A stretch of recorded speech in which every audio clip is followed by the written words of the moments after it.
Hi, folks. If you watched the first part, I won't go through it again. If you want to, you can look at it. But it was my beginning of racing back in 1960 when I was 12, and I'm 72 now. Oh, geez. And that was my beginning. And if you've never played the ponies, then you'll have your beginning now. If you've played the horses forever, then that might take you back to when you were with your father and or whoever took you to the races, your mom or your uncle or your grandpa or whoever it was. So that was kind of what that first part was. And this one is, I wanted this to be a separate part. And the reason is I've explained this to hundreds and hundreds and hundreds of people. Pace makes the race. That's the axiom that somebody came up with because it's alliteration and it's important. And I want to explain pace this way. When I was a little guy, grade school, first, second, third grade, I lived in a suburb of Chicago, Lansing, Illinois. And there was a little store that was about 6 blocks from my house. And we used to sometimes, when we'd be going to the little store in the summer, or we'd be coming from the ballpark to the little store, somebody would say, sometimes it was me, let's race to the little store.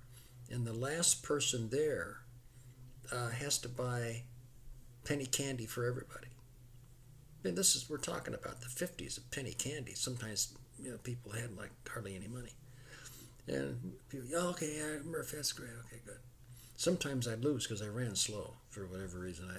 I plodded along. And here's how I explain pace. There would be people that would go out fast, 2 or 3 kids, and they would run fast. And they would lose their wind. You know how that feels. And they would slow to a crawl. They would almost be walking. And then kids that were running behind that were just plodding along would pass them. And they would get to the little store ahead. Well, that's the same with a horse race.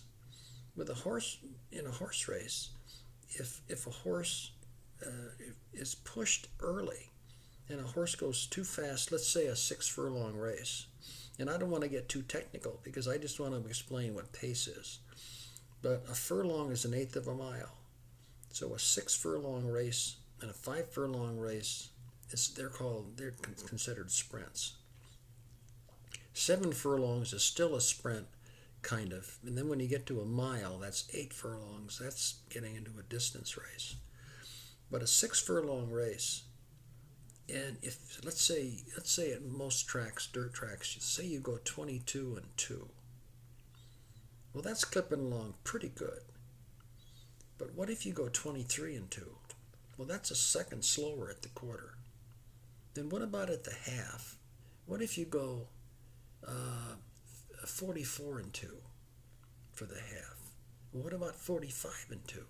Well, it's only a second difference.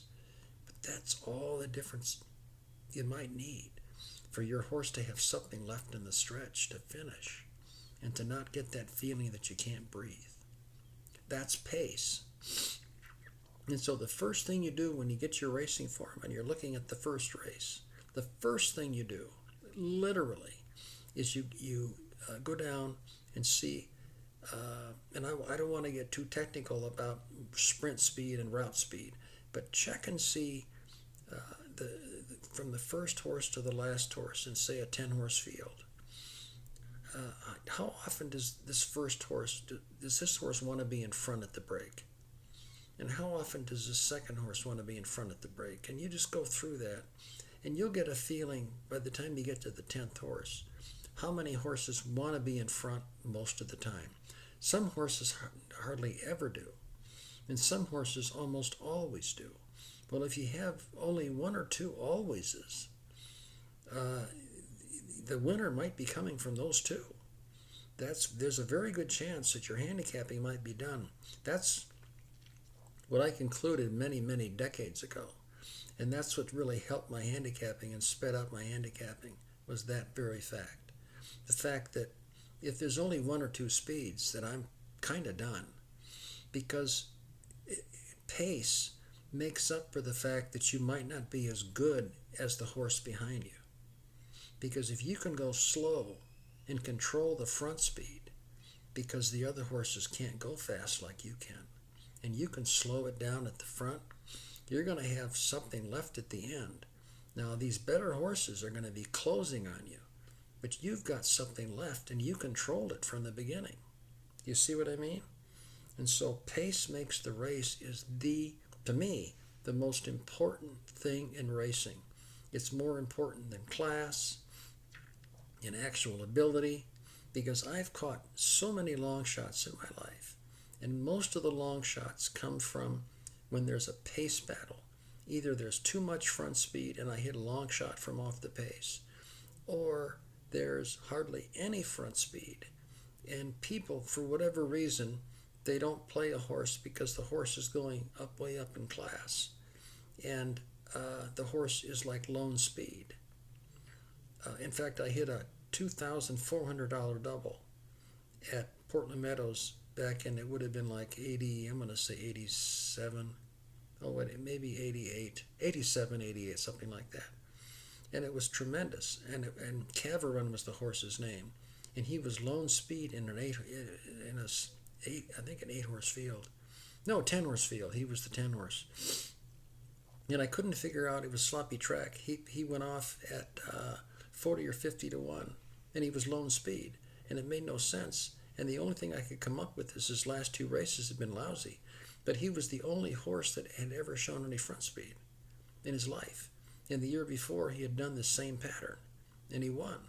And so I hit this ridiculously big double. What a day. Everybody has those days once in a while. I'll never have another one probably. But anyway, that was quite a day. But pace makes the race. So that horse, who wasn't maybe that good, but he went out there on the lead and slowed it down.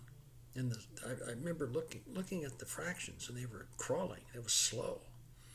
But so when they got in the stretch, he had enough left that he won by a head. Better horses were coming, but they couldn't get by him.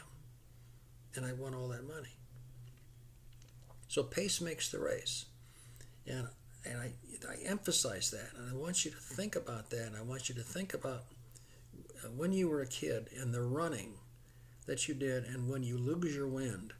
And horses lose their wind too if they're pushed too hard. If you can also have a situation where two horses, for example, hook and cook, so you can have two speed horses, and you say you use both in a bet that you put together, then you like both. Well, the problem is they can also hook and cook, it's called. They can go out and push each other to go ridiculously fast. Most jockeys don't do that. Most jockeys pull out. One of them will pull out and let the other one go. But if they don't, then they're probably both going to get past in the stretch. Chances are. Because they're going to be, it's called hooking and cooking. You can imagine with that. And they're going too fast for the quarter, too fast for the half, and there's nothing left. They can't breathe in the stretch. So, but pace makes the race.